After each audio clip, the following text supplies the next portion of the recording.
umat ini sudah lari dari ulama, akan 3 perkara akan diturunkan oleh Allah. Yang pertama, yarfa'ullahul barokah, diangkatnya barokah min ma'isyatihi, dari dunia perdagangannya.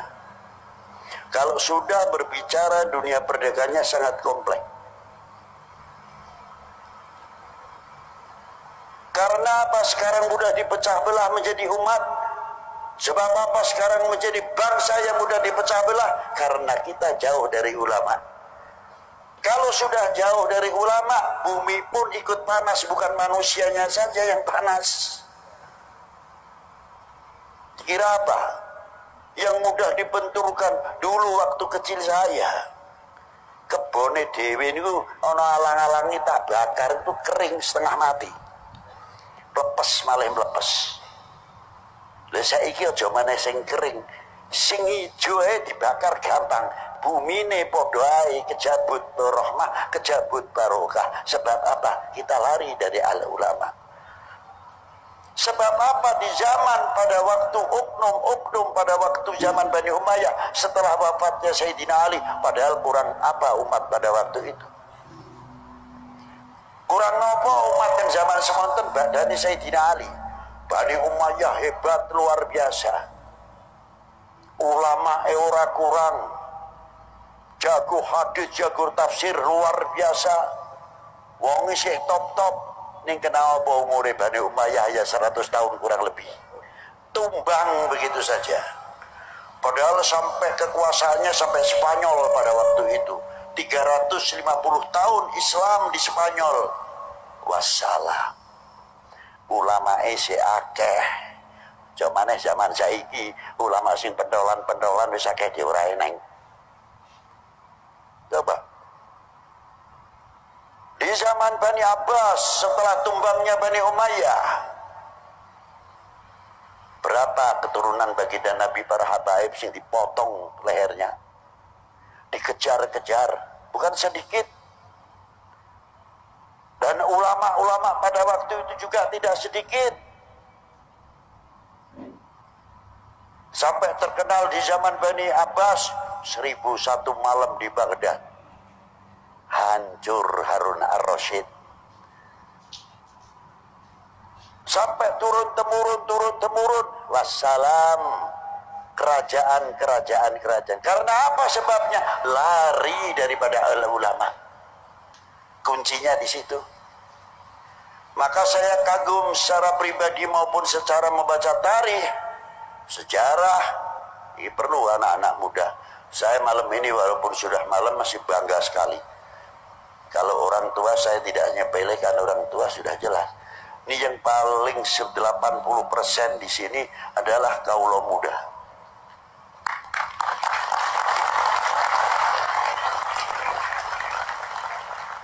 Kebanggaan saya satu. Karena yakin kelak di pundak kalian yang akan menjawab tantangan umat dan tantangan bangsa ke depan. Di pundak kalian, bukan di pundak sesepuh. Sesepuh itu walaupun umurnya panjang 100 lebih, tetap fisiknya sudah menurun. Tapi kalian yang harapan kami semuanya untuk ke depan, untuk memajukan umat ini, untuk memajukan bangsa ini. Apalagi kalau kita ceritakan berkoh. Wah, aneh-aneh itu berkoh. Apa? Berokah niku barokah karepe ngono lho. Muga-muga dadi desa sing barokah, barakatus sholawat. Allahumma amin. Itulah. Nanti saya singgung berkah ono apa. Salbat melaya. Nah, terus ulama-ulama itu karena beliau pada waktu itu sampai dari Spanyolnya Bani Abbas, oknum-oknumnya tumbang semuanya. Kurang apa? Maka ulama-ulama dari ahli baitin Nabi sallallahu alaihi wasallam diantaranya dan ulama-ulama yang lain wis mlebu ring Indonesia. Bahkan ada Sultan Mahmud yang dimakamkan di Tanjung, daerah Barus. sedo pada tahun 768 Masehi. Berarti Bu, ning zaman Sayyidina Ali sudah ada yang masuk ke Indonesia. Orang luar biasa nih ke Indonesia. Loh, kita mesti ini bangga itu. Tanjung itu mana? Di Tapanuli, dekat. Makamnya di atas Ngungkuli Manjate Murio. Dan yang keturunan dari Sayyidina Husain terus dibawa Imam Muhammad al-Baqir, Ali Ja'far Shadiq, Imam Ali al-Uraidi, sampai Imam Ahmad al-Muhajir, sampai panjenengane Syed Muhammad Syekh Marbat mempunyai putra Amir Abdul Malik dan mempunyai putra Imam Abdullah Udmat Khan bin Alwi Amal Faqih. Niku sing pertama kali masuk teng India, dan Hyderabad. Dari keturunan beliau Imam Abdullah Udmat Khan, ibunya Putri Ratu Hyderabad, punya anak Imam Ahmad Shah Jalal. Lah ini yang kita menjadi contoh luar biasa. Ulama besar bin Ahlil Baitin Nabi Sallallahu Alaihi Wasallam, beliau masuk ke daerah Cham atau Champa. Daerah Champa dan daerah Annam sekarang masuk wilayah Vietnam. Nah, Champa niku terkenal putri cempone. Champa maupun Annam agamane sih beda. Ning Champa karo Annam saagama, setiap tahun perang bendina niku kena doneke ben wulan sing ngatahake korban. Tidak pernah putus. Saagama, sak bangsa. Masuklah Imam Ahmad Shah Jalal. Begitu masuk dengan akhlaknya dan adabnya yang luar biasa, mendapatkan simpati dari Raja Cham maupun Annam. Akhirnya beliau dipilih menjadi raja di Cham dan Annam. Sepakat Raja Champa maupun Annam. Hebat iku sing kula hebati ngoten lho. Sing dipilih agamane liya, sing milih agamane liya. Kok bisa lho ra ngoten niku.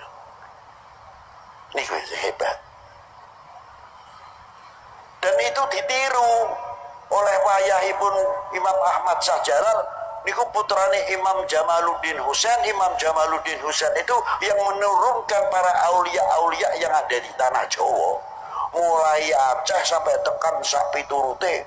Niku kathah 90% putra wayahe Al-Imam Ahmad Shah Jalal. Di antarane nalika masuk Malik Ibrahim benten Jawi Indonesia niki, dan Malik Said Ibrahim Asmara Kondi nggawa Jamaatil Kubra, jumlahe ana sing 200, ana sing 90 pirang kapal. Mangkane disebut Maulana Maghribi, Maulana Maghribi, Maulana Maghribi.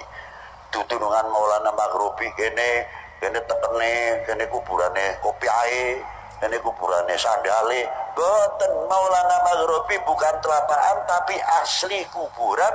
Karena jamaah yang ada di Indonesia ini lebih 400 ulama al-Maghribi. Saking Sadatil Hasan Awil Husaini. Lah niku. Dadi ono sing nang Bisma, ono sing Pekalongan Dewi, Paninggaran dan sebagainya. Siapa beliau? Min ahli baitin Nabi sallallahu alaihi wasallam.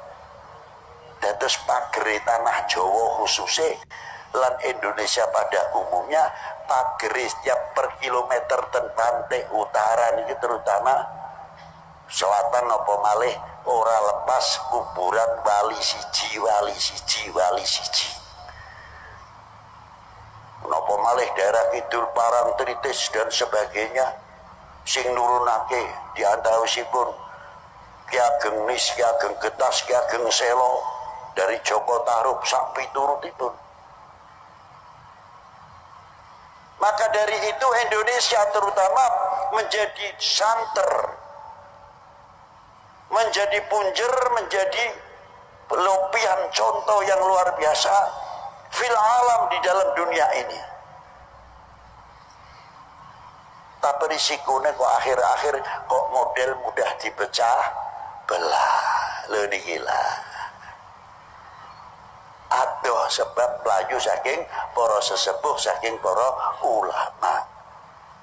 Padahal para beliau-beliau tidak adil sedikit di dalam memerdekakan bangsa ini dari belenggu penjajah dan kebodohan.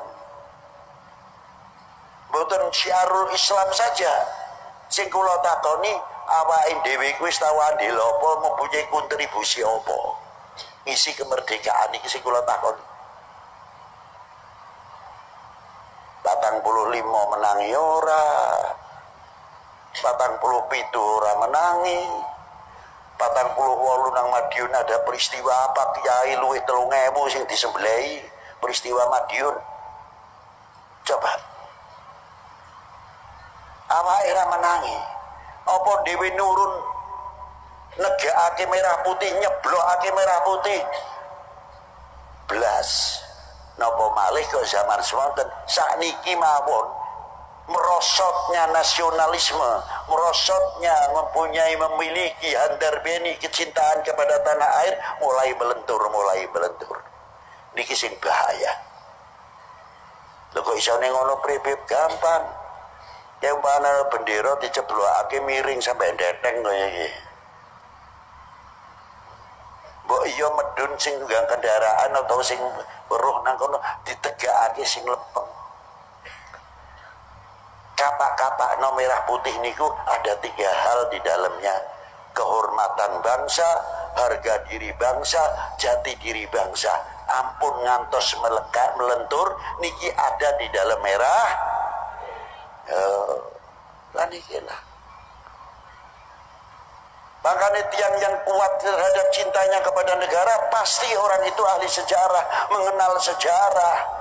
Orang beda anak nek taat karo wong tuane temenanan, ngerti perjuangane wong tua. Tapi nek anak orang ngerti perjuangane wong tua, weruhe omahe wis mentereng, sedane ono, kendaraane akeh, begitu ora ono, kakang adi gerah rebutan waris.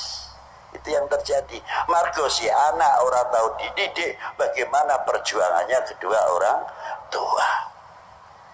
Lan itulah.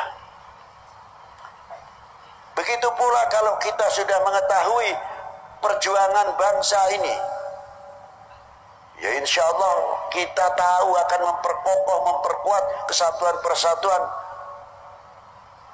demi apa? Keutuhan Indo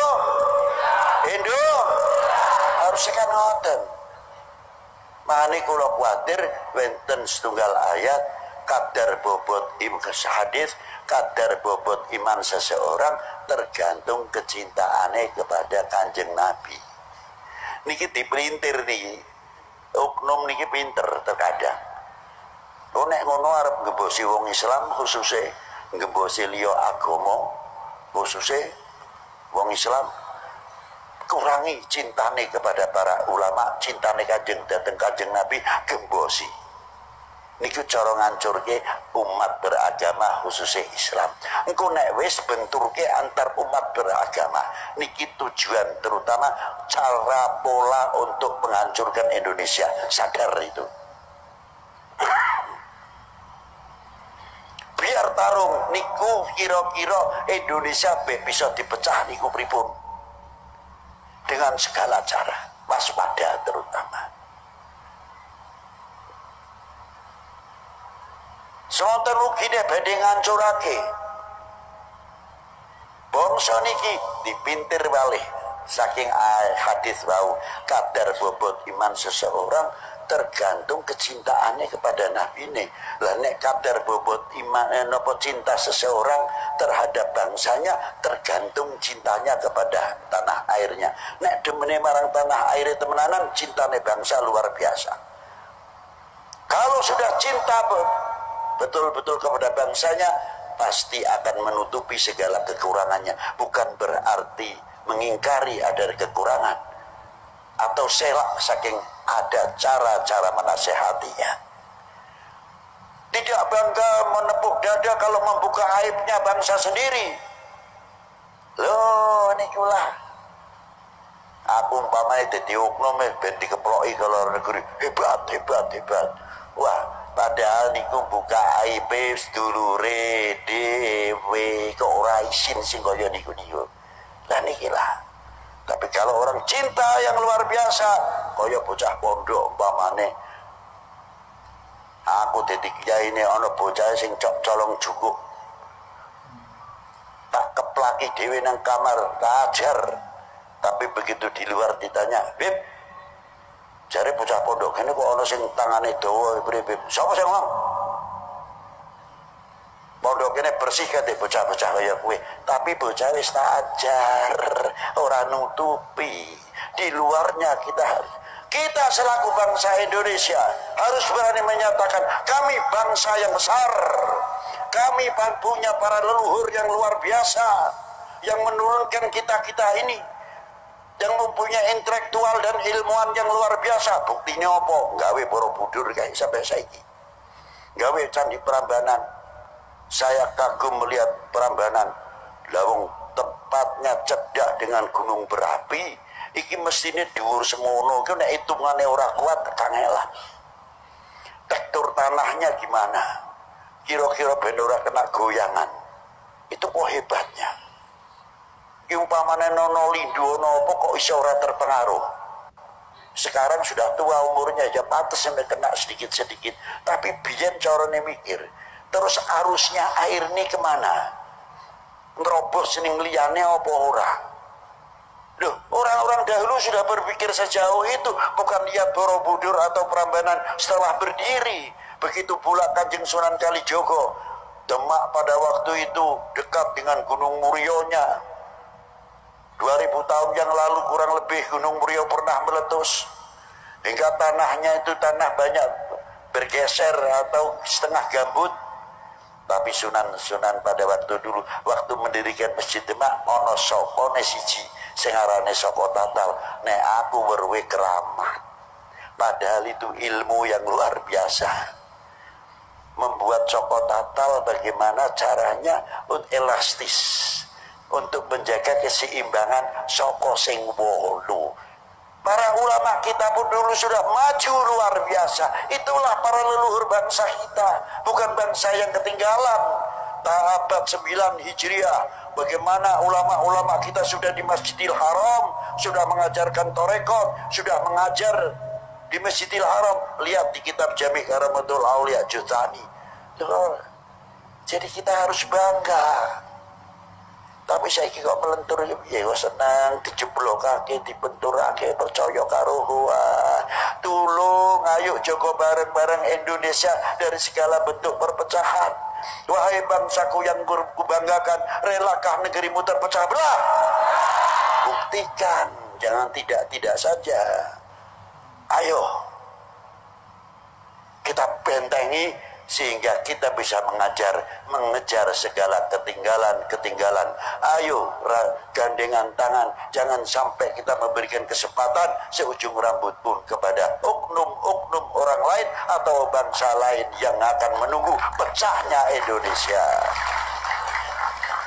Padang bulan, padangi rembulan sing awe-awe, padang bulan padangi kaya rina rembulan sing awe-awe,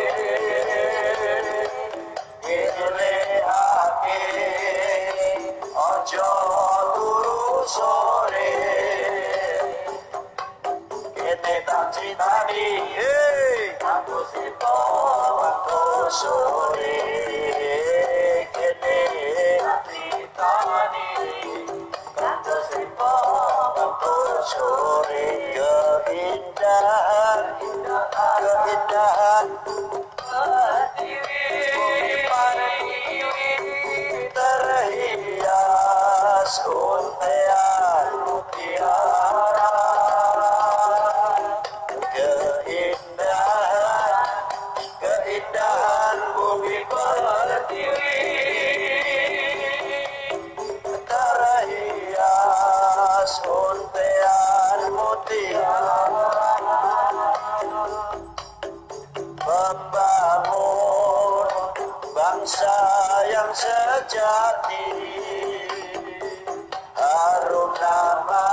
salli wa sallim ala sayyidina wa maulana Muhammadin. Allahumma salli wa sallim ala sayyidina wa maulana Muhammadin. Adada ma fil bilad salatan daimatan fi dawami mukimati salatan daimatan fi dawami mukimati. Jejak para pendahulu, sejarah saksi kehidupannya.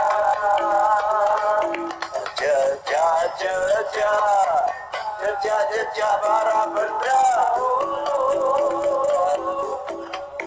sejarah saksi kehidupannya. Tersurat tersirat masa lalu, jadi bekal penerusnya, jadi bekal penerusnya. Merah putih melekati hanya disinari pancaran imannya. Keras merah putih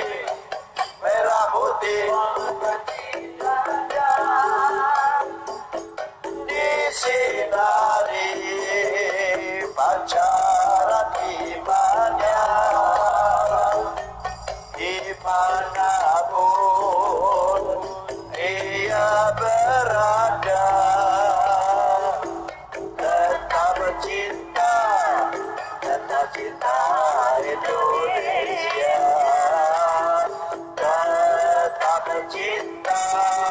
tetap cinta Indonesia. Bareng merah putih melengkapi dada, disinari pancaran imannya. Merah putih melengkapi dada, disinari pancaran imannya. Dimanapun ia berada, tetap cinta itu Indonesia, tetap cinta Indonesia, tetap cinta Indonesia, tetap cinta Indonesia.